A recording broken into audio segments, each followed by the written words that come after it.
Pernahkah kau membayangkan seorang pengemis lusuh yang setiap hari dipandang hina, tiba-tiba menjadi pahlawan yang menyelamatkan putri orang terkaya di kotanya?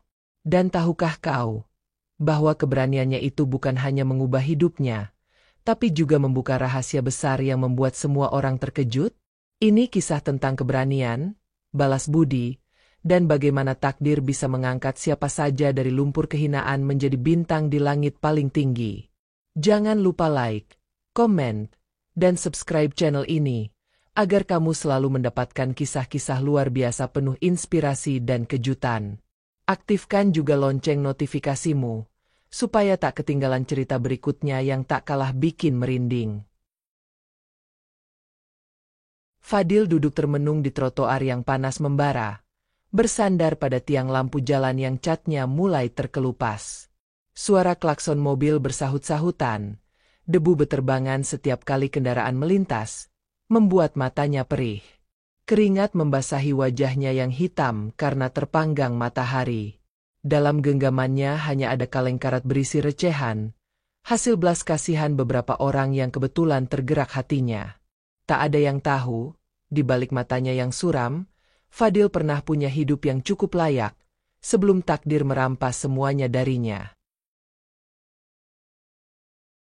Dulu, Fadil adalah pekerja pabrik yang rajin, bahkan sering pulang paling larut demi mengejar lembur. Namun sebuah kecelakaan mesin membuat tangannya terluka parah, hingga ia tak sanggup lagi bekerja berat. Perlahan, tabungannya habis untuk berobat, kontrakan tak sanggup ia bayar, dan satu persatu teman menjauh. Ketika akhirnya ia terpaksa tinggal di emperan toko, Fadil merasa seakan menjadi orang tak kasat mata.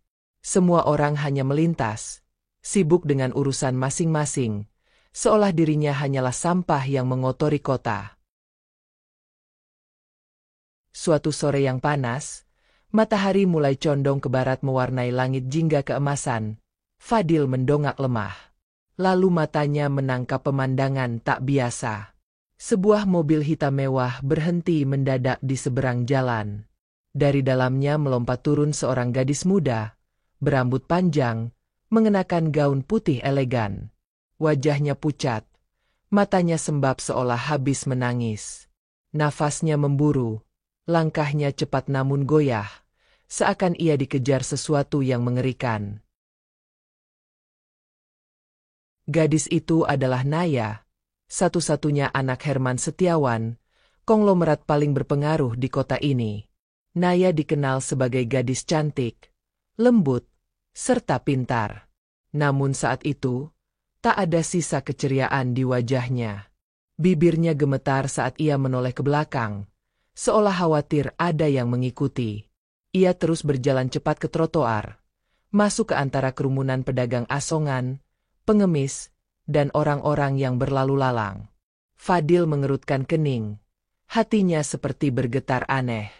Ada sesuatu yang salah. Tiba-tiba, dua pria berbadan besar muncul dari mobil lain yang parkir tak jauh dari sana. Mereka mengenakan jaket gelap, masker hitam menutupi sebagian wajah. Tanpa basa-basi, salah satu dari mereka menarik tangan Naya kasar, sementara yang lain mengacungkan pisau kecil ke perut gadis itu. Suara Naya tercekik dalam ketakutan, sementara orang-orang di sekitar hanya terpaku, sebagian langsung mundur sambil menjerit. Tak ada yang berani maju. Semua terlalu takut terlibat. Fadil membeku. Tubuhnya gemetar hebat. Ia bukan petarung, bukan pahlawan. Tapi melihat Naya berusaha meronta sambil menangis membuat hatinya seolah terbakar.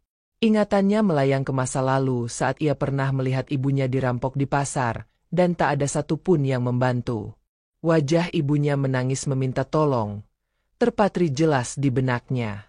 Tiba-tiba, sebuah keberanian yang entah dari mana muncul di dalam dirinya. Perlahan ia bangkit, menggenggam tongkat kayu reot yang biasa ia pakai menopang tubuhnya. Dengan langkah mantap, Fadil mendekat. Orang-orang hanya menatapnya tak percaya. Si pengemis dekil, yang bahkan selalu diusir polisi Satpol PP, kini melangkah menghadapi para penjahat. Tanpa peringatan, Fadil mengayunkan tongkatnya sekuat tenaga ke punggung salah satu penculik. Pria itu menjerit keras dan terhuyung ke depan. Seketika suasana berubah ricuh. Orang-orang berteriak. Naya terlepas dari cengkeraman tangan kasar itu. Penculik kedua langsung membalikkan badan dan menghunjamkan pisau ke arah Fadil. Namun Fadil sempat mundur. Hanya bahunya yang tergores pisau. Darah mengucur membasahi kain lusuhnya. Namun rasa sakit itu seolah tak ia rasakan. Nafasnya terengah. Matanya merah penuh tekad. Dengan satu dorongan keras, Fadil menabrakkan tubuhnya ke dada si penjahat. Pisau pun terlepas dan terjatuh ke aspal. Naya yang awalnya hanya menangis panik, seolah tersadar. Ia menendang kaki penculik yang hendak menyerang Fadil kembali. Pria itu menjerit, lalu jatuh berlutut. Suara sirene polisi mulai terdengar mendekat, menembus hiruk-pikuk jalanan. Orang-orang kini berani bersorak. Beberapa mengangkat ponsel untuk merekam. Kedua penculik, melihat keadaan semakin ramai, segera bangkit dan kabur ke gang sempit, meninggalkan Naya yang masih terisak dan Fadil yang berdiri goyah. Naya menatap Fadil dengan mata berkilau air mata. Ia melangkah perlahan ke arah lelaki lusuh itu, lalu memeluknya erat. Seolah Fadil adalah satu-satunya orang yang bisa membuatnya merasa aman. Semua orang tertegun. Tak pernah ada yang menyangka seorang gadis kaya akan memeluk seorang pengemis di tengah jalan. Suara klik kamera terdengar di mana-mana, mengabadikan momen luar biasa itu. Beberapa detik kemudian, mobil hitam mengerem keras tak jauh dari kerumunan. Dari dalamnya keluar seorang pria parubaya berjas mahal. Rambutnya mulai beruban. Wajahnya menunjukkan aura wibawa yang menakutkan sekaligus penuh kekhawatiran. Itu Herman Setiawan, sang konglomerat. Begitu matanya menangkap sosok Naya, ia langsung berlari memeluk putrinya. Suaranya tercekat saat berkata, "Papa kira papa kehilangan kamu, Nak." Namun tatapan Herman segera beralih ke sosok Fadil, yang berdiri di samping Naya dengan pakaian berlumur darah. Pandangan mereka bertemu, penuh rasa ingin tahu, sekaligus rasa syukur. Naya menoleh pada ayahnya. Matanya masih basah. Suaranya bergetar ketika berkata, "Papa, dia yang menyelamatkanku. Kalau bukan karena dia, aku mungkin sudah dibawa orang jahat itu." Herman menatap Fadil dengan campuran rasa kagum dan heran. Seakan tak percaya, pria sekelasnya harus berterima kasih pada seorang pengemis yang sebelumnya bahkan mungkin tak pernah ia lirik di jalan. Perlahan, Herman melangkah mendekat, meraih tangan Fadil yang gemetaran. "Apa kau baik-baik saja, Nak?" tanya Herman, suaranya tulus. Fadil hanya terdiam. Seperti tak percaya seorang pria berjas mahal menanyakan keadaannya. Ia mengangguk pelan, walau bahunya terus mengucurkan darah. Orang-orang mulai mendekat, berbisik-bisik menyebut Fadil sebagai pahlawan. Kamera ponsel merekam setiap detik. Seolah dalam sekejap, dunia berubah. Fadil bukan lagi sekadar bayangan tak terlihat di trotoar. Herman kemudian berseru pada sopirnya, "Cepat bawa pemuda ini ke rumah sakit. Semua biayanya saya yang tanggung." Fadil sempat menolak dengan suara lemah, "Pak, saya tak apa-apa, cuma luka sedikit." Namun Herman menatapnya dengan sorot mata tegas. "Tidak ada tapi-tapian. Kamu sudah menyelamatkan anak saya. Kamu keluarga kami sekarang." Kalimat itu membuat dada Fadil berguncang hebat. Air matanya tumpah di wajah dekilnya. Di rumah sakit, Fadil terbaring di ruang gawat darurat. Bau obat-obatan menusuk hidungnya. Dokter membersihkan luka dan menjahit bahunya dengan hati-hati. Naya terus menemaninya, duduk di kursi samping ranjang, menggenggam tangannya erat. Beberapa kali Naya berkata lirih, "Maafkan aku, gara-gara aku kamu terluka." Fadil hanya menggeleng, berbisik, "Kalau aku harus terluka untuk menyelamatkanmu, aku rela." Herman kembali ke rumah sakit malam itu. Ia datang membawa kantong plastik berisi baju baru dan sebuah koper hitam. Saat masuk ruangan, Herman berkata pelan, "Nak, kamu sudah seperti anak sendiri bagiku. Mulai sekarang, kamu tak boleh tidur lagi di jalan. Kamu ikut kami ke rumah." Fadil terbelalak. Bibirnya bergetar. Hatinya seperti dihantam badai rasa haru. Seluruh hidupnya terasa seperti mimpi. Keesokan paginya, Fadil sudah dibawa ke rumah megah keluarga Herman. Gerbang besi tinggi terbuka perlahan saat mobil melintas. Pohon palem berjajar rapi. Kolam ikan koi berkilau di bawah matahari. Rumah besar dengan tiang-tiang putih berdiri gagah, seperti istana. Fadil turun dari mobil dengan kaki gemetar. Ia merasa seperti tikus yang salah masuk ke singgasana singa. Semua pembantu rumah memandangnya dengan tatapan aneh, campuran kagum dan rasa penasaran. Naya menggandeng lengan Fadil, mengajaknya berkeliling. "Ini ruang tamu. Itu ruang musik. Di atas ada perpustakaan. Kolam renang ada di belakang." Fadil hanya ternganga. Di pikirannya, rumah sebesar ini hanya ada di televisi atau majalah. Bukan untuk orang sepertinya. Namun Naya terus tersenyum, seolah ingin menunjukkan bahwa Fadil benar-benar diterima di sana. Bahkan saat Fadil ragu duduk di sofa mahal, Naya tertawa kecil sambil mendorong bahunya. "Santai aja. Sekarang ini rumahmu juga." Malam harinya, Herman memanggil Fadil ke ruang kerja. Aroma kayu jati memenuhi ruangan penuh rak buku. Herman duduk di balik meja besar, mengetuk-ngetuk pena di mejanya. "Nak, kau mau bekerja di perusahaan saya?" tanya Herman tiba-tiba. Fadil kaget bukan main. "Pak, saya bahkan tak lulus SMA." Herman hanya tertawa kecil. "Tak perlu malu. Ilmu bisa diajarkan. Yang aku butuh dari kamu, hatimu yang tulus." Hari pertama Fadil bekerja di kantor Herman penuh rasa canggung. Ia mengenakan kemeja baru yang dibelikan Naya. Semua orang memandangnya dengan rasa penasaran. Namun Fadil cepat belajar. Awalnya ia hanya membantu membawa berkas, melayani kopi. Namun satu persatu karyawan mulai kagum pada kerja kerasnya. Ia selalu datang paling pagi, pulang paling malam. Tak pernah mengeluh.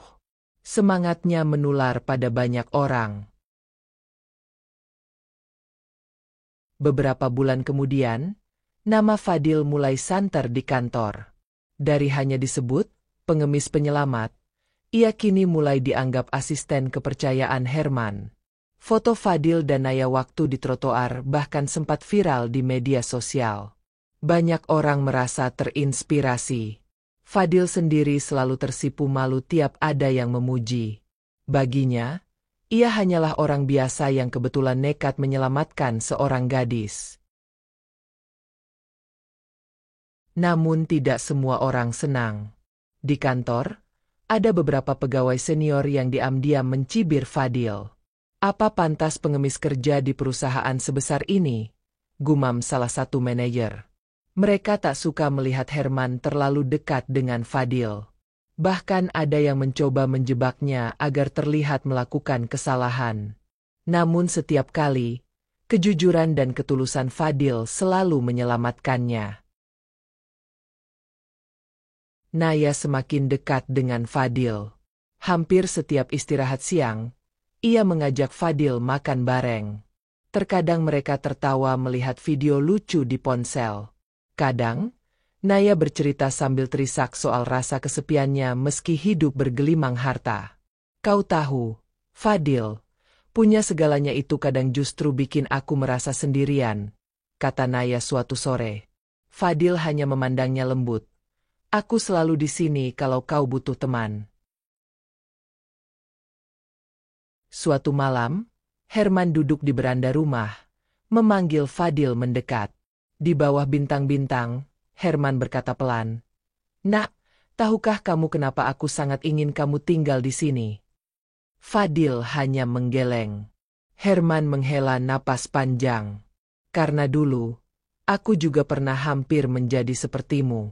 Aku pernah tidur di jalan. Aku pernah kelaparan. Kalau Tuhan memberiku kesempatan kedua, aku juga harus memberikannya pada orang lain. Air mata Fadil meleleh mendengar cerita itu. Tiba-tiba ia merasa tidak sekecil yang ia kira. Bahwa bahkan orang sebesar Herman pun pernah merasakan sakit yang sama. Herman menepuk pundaknya. "Mulai sekarang, kamu anakku juga. Tak peduli apa kata orang."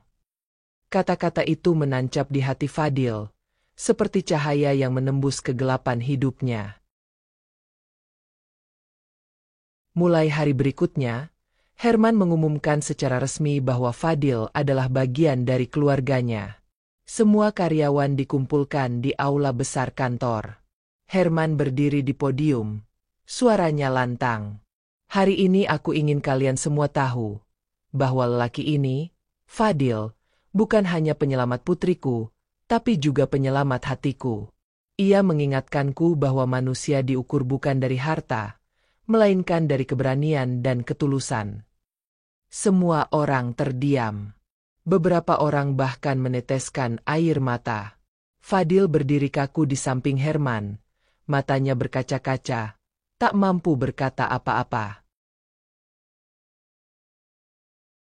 Setelah pidato itu, banyak pegawai yang mendatangi Fadil untuk menyalami. Yang dulu meremehkannya, kini tampak malu. Bahkan manajer yang sempat mencibir, akhirnya menunduk dan berkata lirih, "Maafkan saya, Pak Fadil. Saya salah menilai." Fadil hanya mengangguk, tersenyum tipis. Baginya, pengampunan adalah hal yang paling mahal yang bisa ia berikan. Sebab ia tahu, sakitnya dijauhi dan diremehkan. Karir Fadil melesat cepat. Herman mengangkatnya sebagai asisten pribadi. Fadil mulai ikut rapat-rapat penting, menemani Herman bertemu mitra bisnis besar. Ia belajar cara membaca laporan keuangan, cara bernegosiasi, bahkan mulai belajar bahasa asing.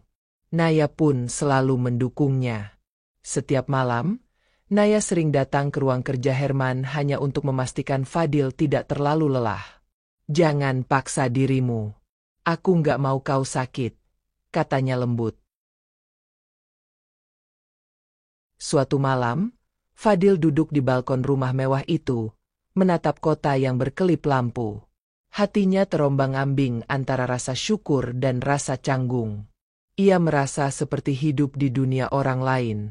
Kadang, ia takut terbangun dan mendapati dirinya kembali tidur di trotoar yang dingin. Namun tiap kali keraguan menyelinap, ia mengingat wajah Naya saat meringkuk ketakutan, dan bagaimana ia berhasil menyelamatkannya. "Aku di sini karena aku berani," gumamnya pada diri sendiri. Beberapa bulan kemudian, Herman mendatangi Fadil di kantor sambil membawa map tebal. "Nak, aku ingin kau memimpin proyek CSR besar kita." Fadil mengerutkan kening. "CSR, Pak?" Herman mengangguk. "Ya, aku ingin bantu orang-orang jalanan. Bangun rumah singgah. Bagikan makanan. Siapa lagi yang lebih mengerti kesulitan mereka selain kamu?" Dada Fadil serasa mau meledak. Ia terharu hingga hampir tak bisa bicara. Inilah yang selalu ia impikan, membuat hidup orang-orang seperti dirinya dulu menjadi lebih baik. Hari demi hari, Fadil sibuk dengan proyek sosial itu. Ia turun langsung ke jalan, berbicara dengan para pengemis, pedagang kecil, anak jalanan. Banyak yang menangis saat tahu rumah singgah akan dibangun. Aku dulu juga tidur di trotoar, kata Fadil pada mereka. Jangan pernah merasa kalian tak berarti. Dunia bisa berubah secepat kilat. Wajahnya kini menjadi lambang harapan. Foto-fotonya bersama anak-anak jalanan viral di media sosial. Orang-orang mulai memanggilnya Bang Fadil, si malaikat trotoar. Meski sibuk, hubungan Fadil dan Naya makin dekat. Mereka sering menghabiskan waktu di taman belakang rumah. Naya mengajarkan Fadil bermain piano, meski jari-jarinya kaku. Sesekali Naya menggoda, Bang Fadil, nanti kalau sudah pintar main piano, mainkan lagu buat aku ya. Fadil hanya tertawa malu. Kadang, ada rasa asing berdesir di hatinya. Rasa yang dulu tak pernah ia berani rasakan. Ia pengemis. Naya putri konglomerat. Hatinya penuh rasa takut. Namun setiap kali Naya tersenyum, dinding ketakutannya retak sedikit demi sedikit. Suatu malam, Naya mengajak Fadil duduk di pinggir kolam renang. Air berkilau memantulkan cahaya lampu taman. Naya berkata pelan, Bang Fadil, kau tahu kenapa aku sering menangis dulu? Fadil menatapnya. Menunggu. Karena aku selalu merasa hampa. Harta papa banyak. Tapi aku selalu kesepian. Semua orang mendekatiku karena uang. Tapi kau menolongku tanpa minta apa-apa. Fadil tercekat. Matanya memanas. Ia hanya bisa menunduk. Naya mengusap lengan Fadil perlahan. Aku nggak peduli siapa kau dulu. Yang aku lihat adalah siapa kau sekarang. Suasana hening. Hanya suara air kolam beriak pelan. Hati Fadil berdegup kencang. Tapi ia menahan diri. Ia tak ingin merusak kepercayaan keluarga Herman. Ia hanya berbisik pelan. Terima kasih sudah percaya padaku. Namun jauh di lubuk hatinya, Fadil tahu, ia mulai jatuh hati pada Naya. Keesokan paginya, saat sarapan, Herman tiba-tiba berkata, Nak Fadil, aku punya kejutan untukmu. Aku ingin kau mewakili perusahaan ke konferensi bisnis di Singapura. Fadil hampir tersedak jus jeruknya. Pak, saya? Ke luar negeri? Saya bahkan belum pernah naik pesawat. Herman tertawa lebar. Semua orang berhak punya pengalaman pertama. Kau pantas. Nak. Naya menepuk pundak Fadil. Aku ikut juga, kok, katanya sambil berkedip nakal. Hari keberangkatan tiba. Fadil mengenakan jas hitam elegan. Di bandara, banyak orang melirik. Tak percaya seorang pria yang dulu kumuh kini tampil begitu berwibawa. Ketika pesawat tinggal landas, Fadil memejamkan mata, menahan haru. Dulu aku hanya bisa lihat pesawat terbang di langit. Sekarang aku duduk di dalamnya, bisiknya lirih. Naya menggenggam tangannya erat, membuat hatinya semakin bergetar. Di Singapura, Fadil menjadi sorotan. Semua orang kagum mendengar kisahnya. Banyak pebisnis besar menyalaminya. Bahkan seorang pengusaha asing menawarkan kerjasama sosial lintas negara. Fadil berdiri di panggung. Suaranya mantap. Kalau saya, mantan pengemis, bisa berdiri di sini hari ini, maka saya percaya, tidak ada orang yang tidak bisa bangkit. Yang penting jangan pernah berhenti berharap. Riuh tepuk tangan memenuhi aula konferensi. Sepulang dari Singapura, Herman semakin mempercayakan banyak proyek penting kepada Fadil. Ia kini duduk sejajar dengan direktur-direktur lain. Namun di hatinya, Fadil tetap rendah hati.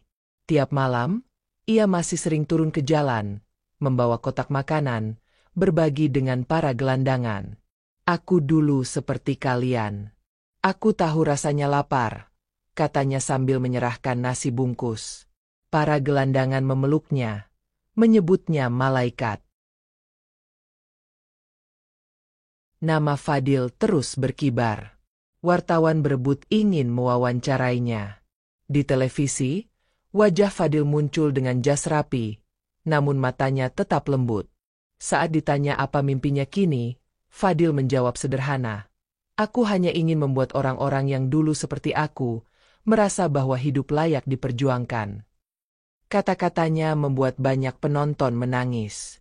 Para netizen ramai menulis komentar, "Fadil bukti keajaiban Tuhan."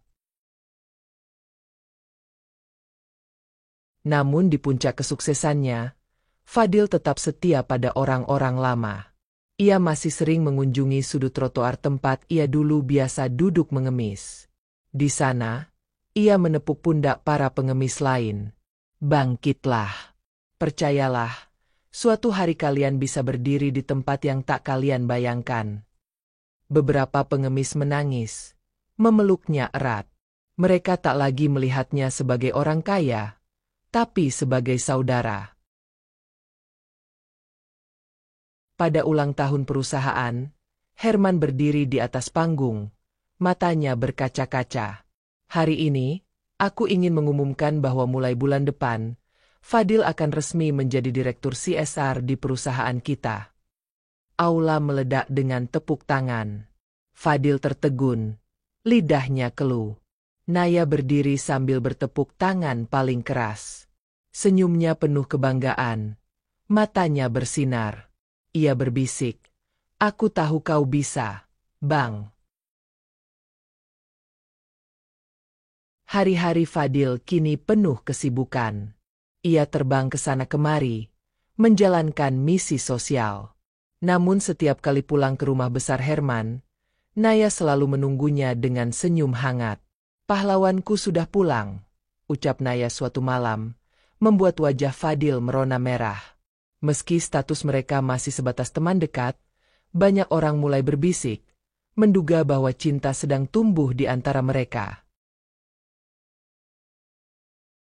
Suatu sore, saat matahari mulai terbenam, Fadil berdiri di balkon rumah megah, memandangi kota yang dulu begitu kejam padanya. Ia memejamkan mata, mengingat betapa sering ia kelaparan, ditendang satpam, atau dipanggil sampah oleh orang lewat. Kini, orang-orang yang sama menunduk hormat kepadanya. Namun Fadil tak pernah sombong. Ia selalu berkata pada dirinya sendiri, "Aku di sini bukan karena aku hebat. Aku di sini karena Tuhan menolongku." Malam itu, Herman mendekatinya di balkon. Pria tua itu menepuk bahu Fadil. "Nak, aku bangga padamu. Kau sudah lebih dari sekadar anak angkat. Kau adalah bukti hidup bahwa takdir bisa berubah." Fadil menahan tangis. Herman tersenyum sambil berbisik, "Dan siapa tahu, suatu hari, kau benar-benar jadi anakku seutuhnya." Tatapan Herman menoleh pada Naya, yang berdiri tak jauh. Pipi Naya bersemu merah. Fadil tercekat, tak sanggup menjawab apa-apa. Beberapa bulan kemudian, rumah singgah impian Fadil akhirnya diresmikan. Ratusan orang jalanan datang. Anak-anak menari, para gelandangan menangis terharu. Fadil berdiri di panggung, memegang mikrofon. Suaranya bergetar saat berkata, "Aku dulu tidur di emperan toko. Tapi hari ini, aku bisa berdiri di sini. Aku ingin kalian tahu, kalian semua berharga."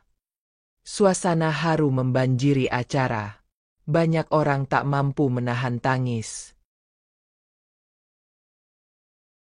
Setelah acara, Naya menghampirinya sambil membawa bunga mawar putih. "Aku bangga padamu," katanya pelan.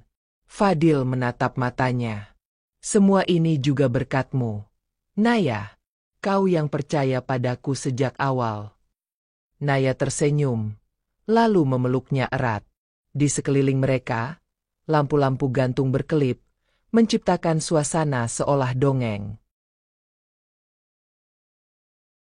Hari demi hari, Fadil tak hanya jadi pahlawan Naya, tapi pahlawan seluruh kota. Banyak media menjulukinya pahlawan trotoar. Bahkan pemerintah kota memberinya penghargaan. Saat berdiri di podium menerima medali, Fadil berkata, "Harta paling berharga adalah hati yang tak pernah menyerah. Aku berdiri di sini bukan karena uang, tapi karena keberanian mengambil satu langkah maju di saat semua orang mundur." Di rumah, Herman memandang Fadil dengan rasa bangga. "Nak, kau membalas budi lebih dari yang kubayangkan. Kau bukan hanya menyelamatkan putriku. Kau menyelamatkan hidup banyak orang. Aku tak menyesal mengulurkan tangan padamu hari itu." Fadil menunduk. Matanya berembun. "Pak, saya yang berutang nyawa pada Bapak. Terima kasih sudah mempercayai saya." Malam itu, Fadil berdiri di taman belakang, menatap bintang. Naya berdiri di sampingnya. Angin malam sejuk membelai wajah mereka. Naya berkata pelan, "Bang Fadil, terima kasih karena kau muncul di hidupku. Hidupku tak lagi sepi." Perlahan, Naya menggenggam tangan Fadil. Ia tersenyum malu. Fadil balas tersenyum. Hatinya hangat. Perlahan ia berbisik, "Kau yang membuatku percaya bahwa bahkan orang seperti aku layak dicintai." Dan begitulah kisah Fadil. Dari trotoar kumuh hingga berdiri di panggung kehormatan, dihormati sebagai pahlawan. Semuanya berawal dari keberanian mengambil langkah saat orang lain hanya menonton. Hidupnya berubah selamanya. Kini, ia berdiri sebagai bukti nyata bahwa dalam hidup tak ada manusia yang terlalu hina untuk bermimpi besar. Karena kadang Tuhan hanya butuh satu alasan untuk mengubah segalanya.